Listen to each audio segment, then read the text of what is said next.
Next up, we have Reality's False Perception by Endo114 from the Sovereign soundtrack. This is a Roblox game, is my understanding. Once again, everybody, this is a Basterd's LFA, a layman-friendly analysis. I'm a professionally trained musician and composer, and my objective here is to explain things in a way so that you don't have to be one to understand what is happening here, musically. So, if you like the sound of that, make sure you're following the channel, subscribe to the channel, whatever term you want to use, like the video, share the video, leave a comment, turn on notifications, become a member. Once again, everybody, don't forget to join the Discord server, the gaming channel, how to request songs if you're not on the live stream, members getting early access to the content. I have a spiel for this and a bunch of other things at the end of this video, so stick around for that. Disclaimers showing on your screen right now, so go ahead and pause the video to read them in full. Otherwise, please be patient with me. I am acoustic and guitarded, so please keep that in mind. With that, let's do this. Reality's False Perception. Let's go.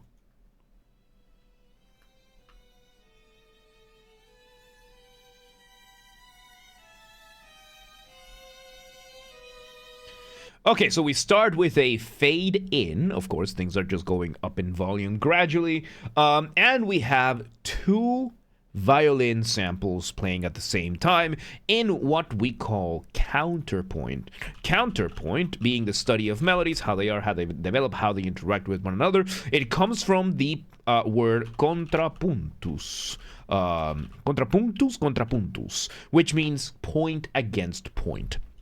And counterpoint is the study of melodies. We're having two at the same time right now, engaging in their lovely similar motion. Over here, both of the melodies are doing their own thing, kind of thing, but similar enough, different enough. And within these, we are getting our initial motif. Motif being the smallest version of your musical idea, the seed, the essence from which everything else comes from. Because despite these two doing different stuff, they are still similar enough that the motif is still being used across both of them. It's a bit tricky to hear because it's two being introduced at the same time, but let's see where this goes.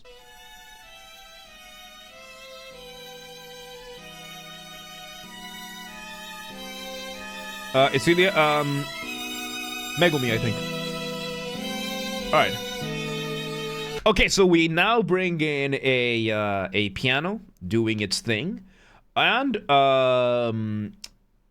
the melodies have now gone from one type of counter motion to another one. Yes, Isilia. Do you disagree? Would you tell her that to her face, that she is not? Alright, so counterpoint, as I said, it has counterpoint is usually measured in motion. There's three main types of motion when it comes to multiple melodies, right? We have parallel, we have contrary, and we have similar. Parallel motion is when you have two melodies that are doing the same melodic idea, the same shape, from a different starting point. You would. Okay, you better next time she's around. So, you can be doing parallel octaves. You can do fifths, or you can do stuff like more consonant stuff like thirds, that kind of thing. Contrary motion is when you have who is now that's a question. Now that's a question I'm not going to answer on video. So now we have contrary motion where you have two melodies that are going the opposite direction. And then you have similar motion, which is, they're going mostly the same way, but not really. And T-Double, thank you for hanging out. Have a good one. Which I always use the invention in D minor by Bach for this example, right?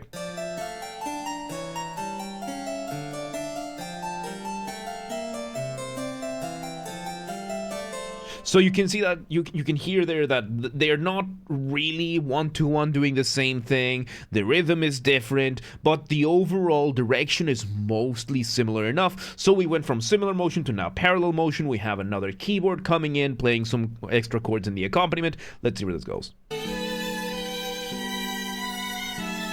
Similar motion with parallel motion every once in a while. This is reminding me a lot of Ultra Kill music. The samples, the piano, it reminds me a lot of Ultra Kill. This is a very good thing. Good job, Endo. Let's see where this goes.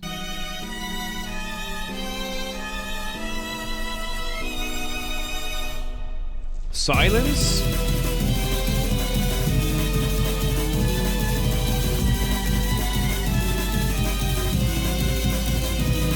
Yeah.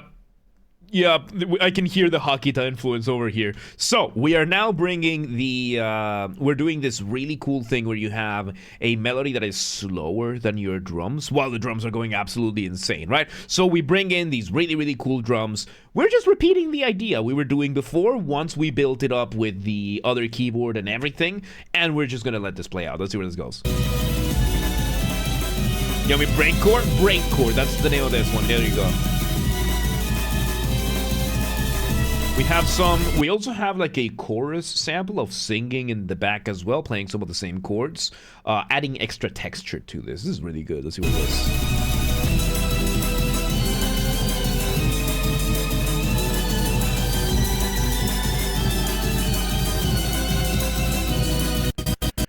Okay, so for a second I thought I was glitching. So we're bringing this, and Mid was, yes, welcome today. This is incredible. How you doing? Welcome today. So we are bringing, and thank you for the follow. Welcome to the mosh pit. Welcome today. So we are having this really insanely good variation. We are taking the motifs that we had before.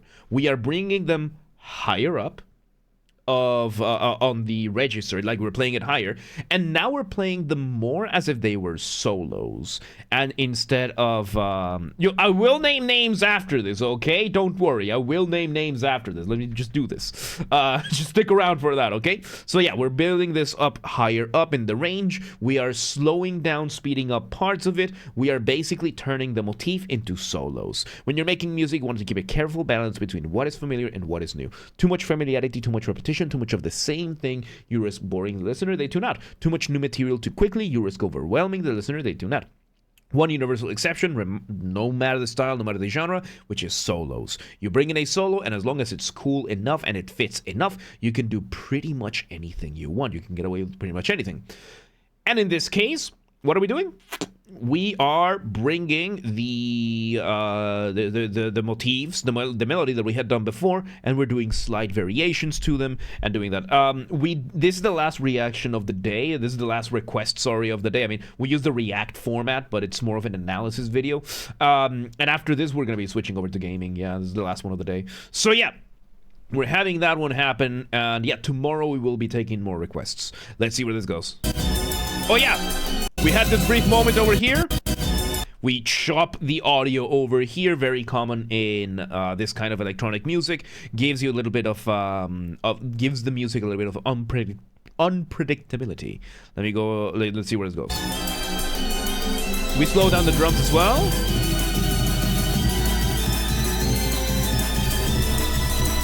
Oh, and we also have the chorus sample. Now it has the women singing higher up. So we started with the men singing very far in the back. Now we have the women singing very far up above. Really cool. Okay, so when it comes to chorus or a choir or a chorus, or however you want to put it, a chorale. This is a group of people singing, right? And this is usually arranged in what we call the SATB. The SATB is going to be the vocal ranges of people. You have the soprano, the alto, the tenor, and the bass. Now, this line over here is the gender divide. Soprano and alto, they are going to be the women's range. Tenor, bass is going to be the men's range. Soprano is going to be the higher range of women. Alto is going to be the lower range of women. Tenor is going to be the high range of men, which is still lower than the alto. And then bass is going to be the lower range of men. This already encompasses anywhere between 90 to 95% of the world population.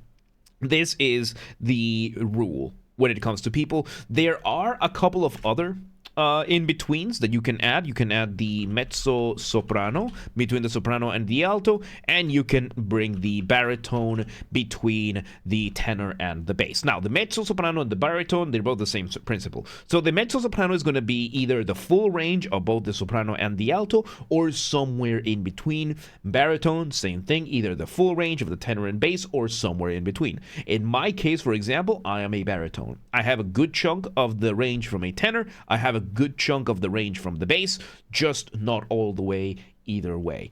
I'm very, very, very, very much in between. I just don't reach all the way. And once you take these two more into account, you go from 95% to about 99.99% of the world population.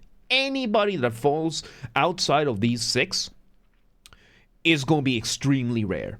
Like, I do know some people that fall outside of these ranges, and they are 1 in 100,000, 1 in a million, 1 in 10 million, 1 in 100 million, 1 in a billion kind of thing. So yeah, we're having this Minecraft pathfinding mod.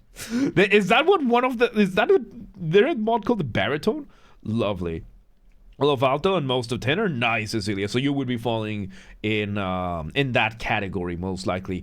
So yeah, let's see. That's awesome, by the way. That's awesome. So yeah, let's see where this goes. Lovely.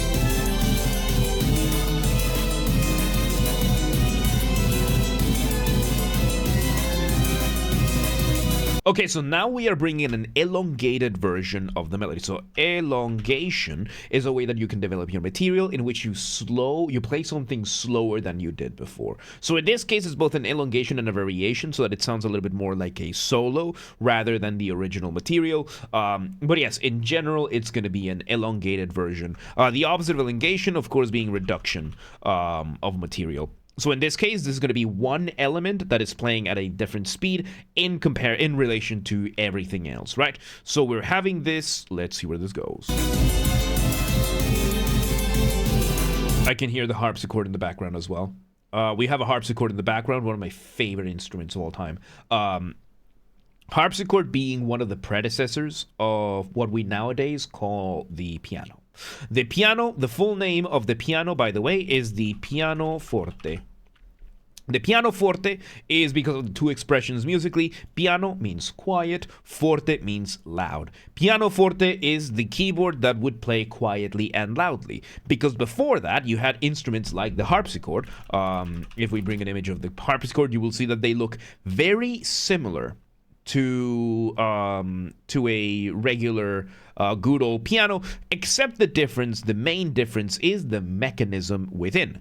The mechanism of a harpsichord and clavichords, clavicembalos, claviers, these are all variations of the same overall thing, very popular in the classical period, the Baroque period, and these are binary systems.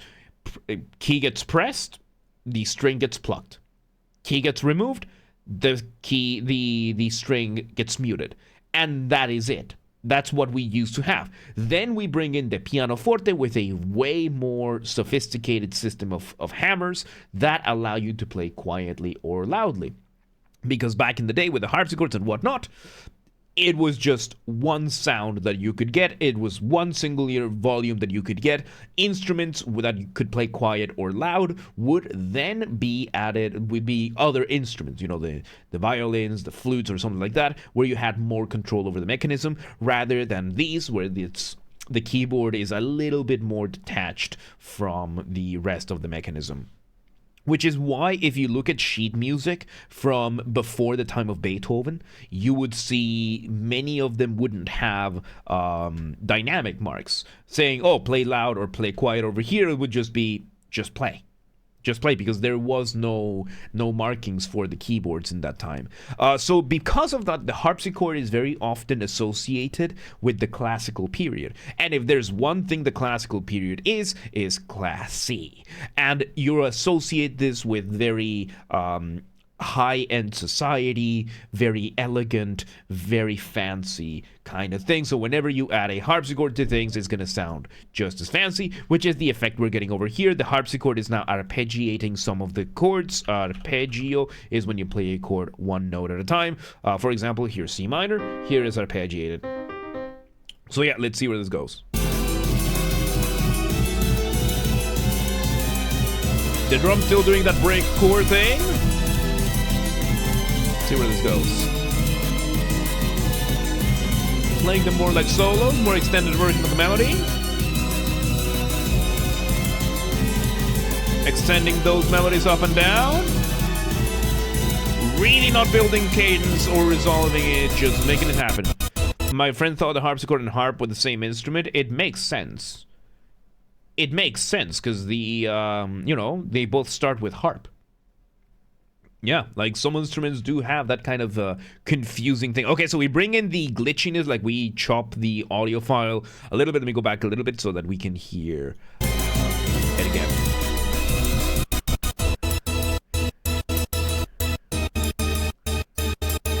Ah! Okay, so we now bring in this really cool moment of Climax, and we start chopping we start muting the piece itself to the beat. So this, if you were to do this in analog, it would be called a kill switch. You're using a kill switch over here. Kill switches, that's something that started mainly in guitars, which is basically a button that you press the button and it mutes whatever it is, whatever instrument. In the case of the guitar, you press the button, it mutes the guitar. You release the button, the volume comes back up. And Bigfoot, thank you for the follow. Welcome to the Mosh Pit today. We're not taking any more requests today. This is the last one of the day. Let's see where this goes. We're having this, which is mainly the chords.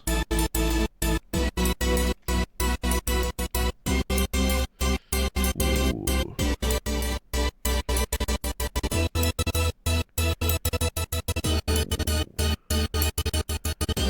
And yes, opera has sections for opera. Look, when you subdivide the different ones, yes, you have the soprano, alto, mezzo. Those are in between. And in opera, usually it's more based on the individual vocalists. That's how operas would often be written, where you have where you're writing more to what the vocalist is capable of singing. And you you only knew the opera ones. Okay, so the standardized ones are different. So yeah, we are now doing something fairly unusual in this kind of genre. We have removed the melody altogether. We had a very long run of the melody, and now we're just playing the chords. And we are chopping, we're doing the kill switch thing over here to just give a different type of beat. This is a very risky thing to do, because you're removing your motif. Motifs are very temperamental, very jealous. If you're not constantly giving the spotlight to your motif, you risk making your music sound more disjointed, more incoherent. However, in this case, this novelty is cool enough, and the accompaniment is still consistent enough, like the rest of the music still remains consistent enough to when the motif was playing, that it's giving us like this kind of like phantom motif, that you can kind of hear it even though it's not there. Very cool, very good way of getting away with it. Let's see where this goes. Changing the rhythm. There we go, slowly building up and continuing.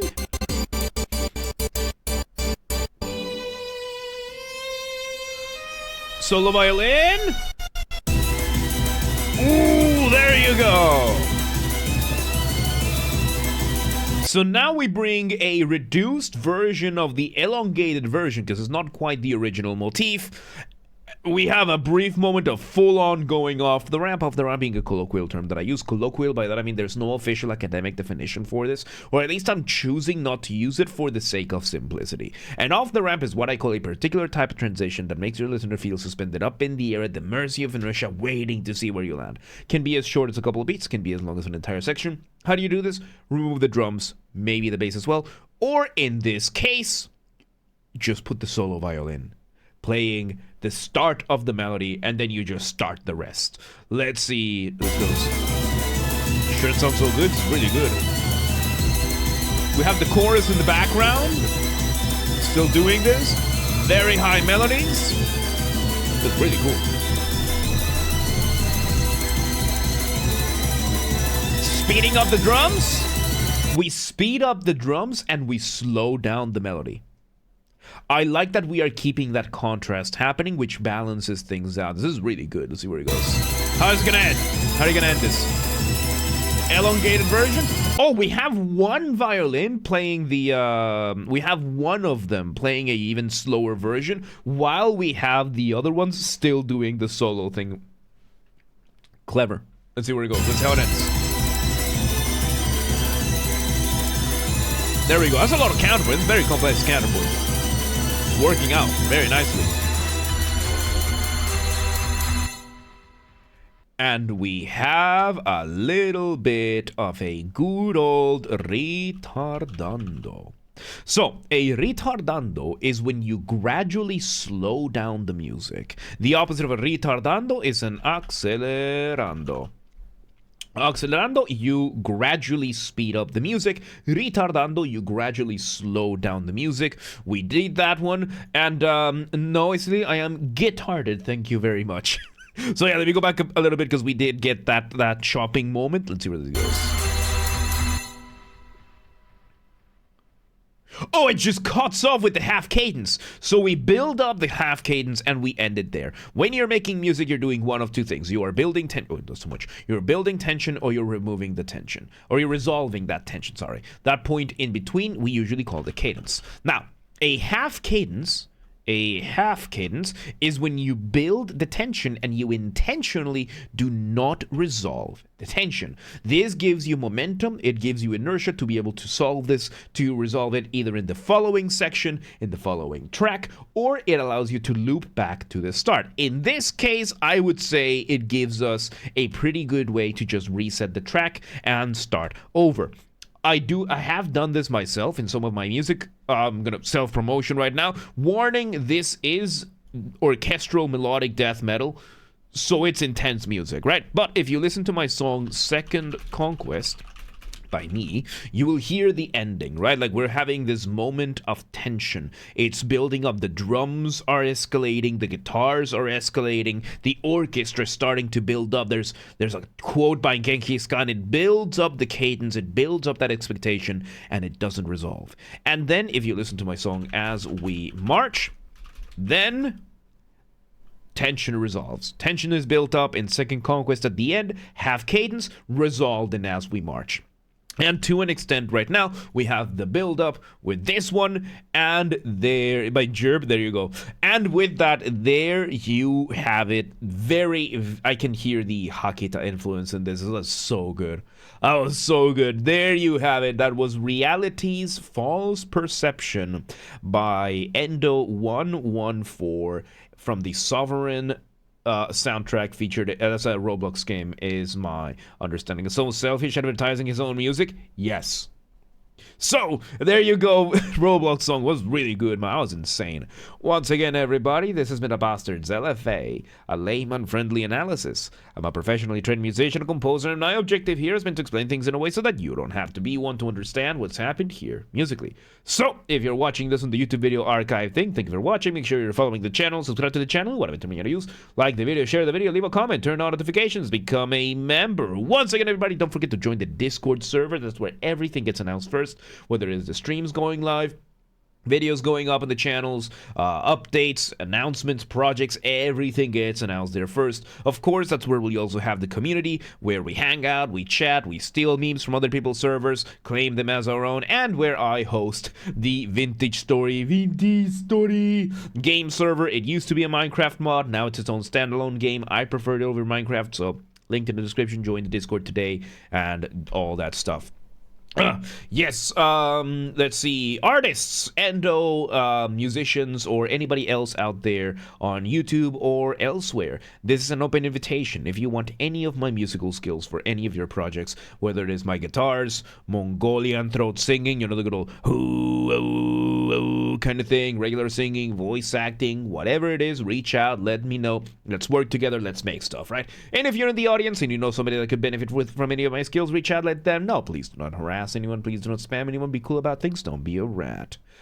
Members get early access to the content. I schedule the videos for the week on Saturdays, and if you're a paid member on YouTube, regardless of your tier, you get access to the videos when I schedule them, at least for the LFAs. That's around 1 week in advance, up to 1 week in advance, that you can get early access to, so become a member today. If you want to listen to this without me interrupting every 3.5 seconds, I'll be linking it in the description down below. If you want to request a song and you're not on the live stream, check the pinned comment on this video. It has the instructions on what to do. If you want to catch the streams when they happen live, we aim for Monday through Friday, 6 p.m. Central European Time. We stream live on Twitch, YouTube, and Kick so that you can tune in from whichever platform you prefer. Again, 6 p.m. Central Europe. If you're not in Europe, do not worry. We have the full up-to-date streaming schedule showing in your local time zone in both Discord and Twitch. So if you live in Pan de Azúcar, that, which means sugar bread. And you're like, yeah, well, what time is 6 p.m. in Hungary? I don't live there. Do not worry. Just go to Discord or Twitch, both linked in the description, and it's going to show in your local time zone. And follow the gaming channel. I have a gaming channel because, of course, I have a gaming channel. I'm on YouTube. What else could I possibly have? Games are Basterd. That's where I put the gaming after show recordings when they happen. Recorded live during the main channel's after show. The recordings go here. Linked in the description, or just search on YouTube, same username as James R. Basterd. Just swap the J for a G, and you got it. And yeah, there you have it. Reality's False Perception, Endo 114. That was awesome, and that was really good stuff. Really, really good stuff. But yeah, let's move on.